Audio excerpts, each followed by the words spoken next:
Então, nessas ações penais já nominadas, continuidade do depoimento do senhor Paulo Roberto Costa. Prosseguindo aqui, no caso da ação penal da Galvão Engenharia, a defesa de Jean Alberto Lucher, tem perguntas? Sem perguntas.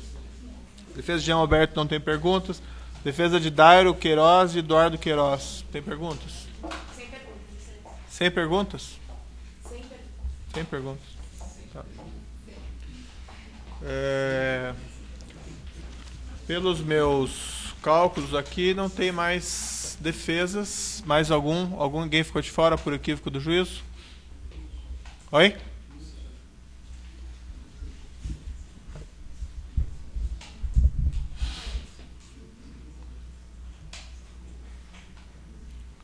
Defesa de Márcio Bonilho?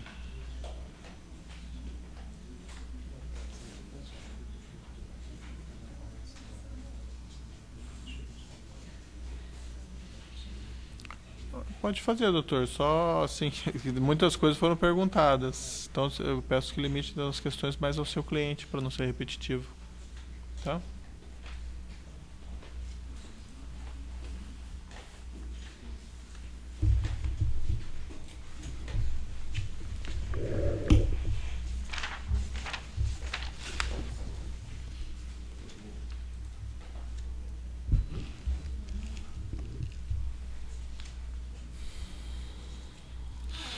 Perguntas, então, de Márcio Bonilho. Bom. Boa tarde, senhor Paulo Roberto. Boa tarde.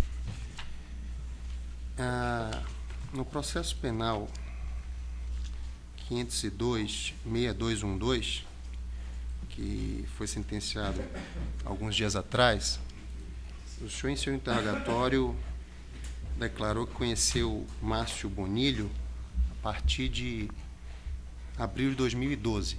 O senhor confirma isso?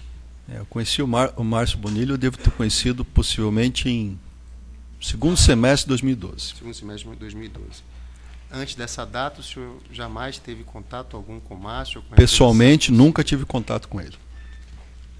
Okay. O senhor, de alguma maneira, praticou algum ato para fins de beneficiar a empresa Sancucida perante a Petrobras? Quando eu estava dentro da companhia, não. E depois, quando eu saí, eu fui contratado por ele, pela Sancusider, contratado. Ele já era fornecedor de tubos e conexões para a Camargo Correia, que foi fornecedora da Renest, mas esse é um assunto da Camargo Correia com o Márcio. E ele me procurou para ver se eu conseguia, pela consultoria minha, viabilizar novos clientes. E foi pago lá um valor mensal de R$10 mil lá para eu fazer esse trabalho. Ele pagou 3 meses, deixou depois de pagar, que estava em condição financeira difícil. E nesse período também eu não consegui nenhum cliente novo para ele e foi desfeito o contrato. Ou seja, era um contrato que tratava essa situação de prospecção comercial para futuros negócios. Um contrato para futuros negócios de outras empresas, que ele já era fornecedor da Camargo.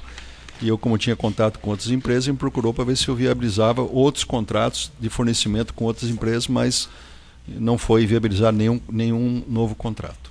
Ou seja, não referia-se a nenhum pagamento posterior de algum ato seu praticado no passado? Não. Com respeito a Sancusider e Márcio Bonilho, a resposta é não. Muito bem. O senhor...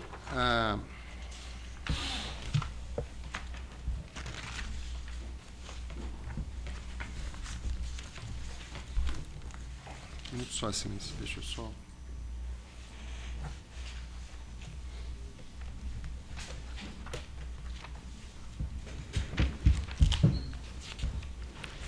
Essa situação envolvendo a Sancucida também se repete a outras empresas, ou seja, o senhor não participou de nenhum ato relacionado à UTC, ao consórcio TUC, nada envolvendo a Sancucida, nenhum ato que beneficiasse essa empresa? Não. Nenhuma situação envolvendo corrupção? Não. A essas duas empresas? Não. A empresa Sancucida e a Sancuserviço? A resposta é não. Eu não participei.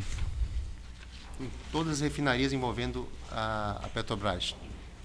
Qualquer refinaria que viesse a ser? Esse era um assunto que era tratado uma empresa privada com outra empresa privada. Tá. Se a Camargo comprou mal da Sanco Sider, o problema foi da Camargo.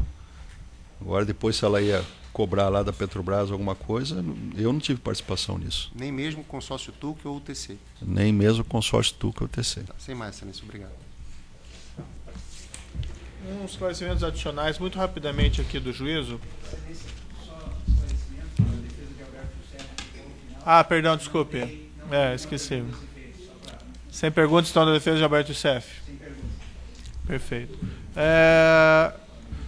Desse período de 2006 a 2012, que o senhor atuou na diretoria de abastecimento, houve alguma alteração do cartel dessas empresas? Uma quantidade maior, menor delas, segundo a variação do tempo? Houve. O senhor pode me esclarecer?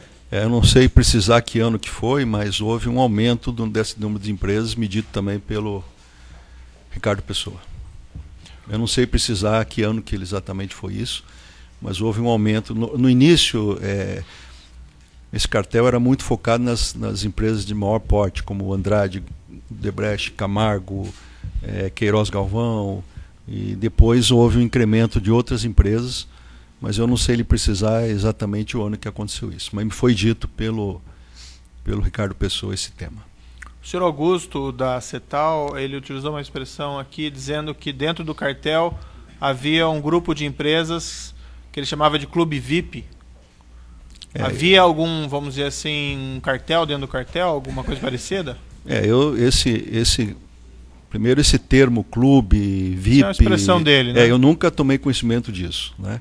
Mas pelo que eu li na imprensa, né, esse clube VIP seriam essas primeiras, talvez as 5, 6 maiores empresas de engenharia do Brasil, e depois as outras empresas, né? Acho que ele se refere a isso.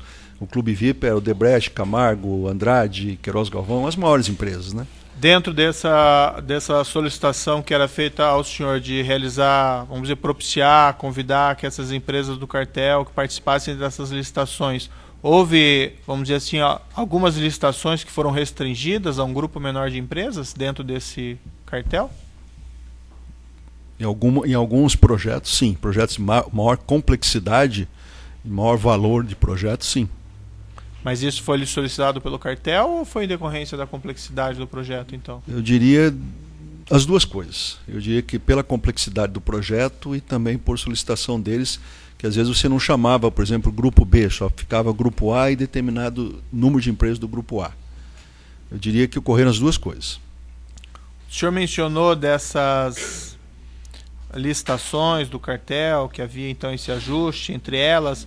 O senhor teve conhecimento nesse período de casos dessas licitações em que não houve acordo entre as empresas do cartel? Não tomei conhecimento disso, não. Nunca chegou essa informação para mim. Nesses casos dessas também licitações que participaram as empresas do cartel, o senhor teve conhecimento que alguma delas, porventura, teria, vamos dizer, furado esse ajuste, feito não combinado nas licitações? Também não tive conhecimento disso. Não chegou para mim essa informação. O senhor mencionou dessas reuniões do senhor Janene, o senhor participou, salvo engano foram um número de 15. Nessas reuniões, naquele primeiro momento, também participavam o senhor Alberto Youssef? Não. No início participava só o Janene. E ele veio a participar depois dessas reuniões? Quando o Janene já estava adoentado, sim. Mas ele, o Janene e o senhor? Tivemos algumas reuniões depois, os três, mas quando o Janene já não estava com a saúde perfeita. Porque o Janene concentrava sempre com ele essa posição. Eu tenho uma indagação aqui específica. No caso da Galvão mesmo, revendo aqui o seu termo durante a inquirição que foi feita, consta no seu termo de colaboração que o senhor disse o seguinte: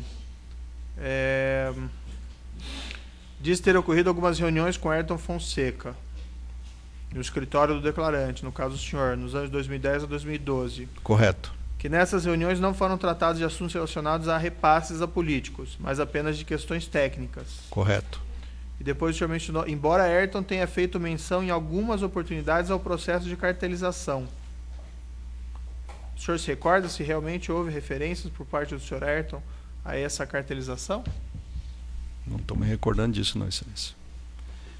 Eu sei que os valores não foram discutidos, que os valores foram discutidos na reunião anterior. Mas, se eu mencionei aí, eu reitero o que eu mencionei. No momento o senhor não se recorda, então? No momento não recordo, mas se eu mencionei aí, eu reitero o que eu mencionei no acordo.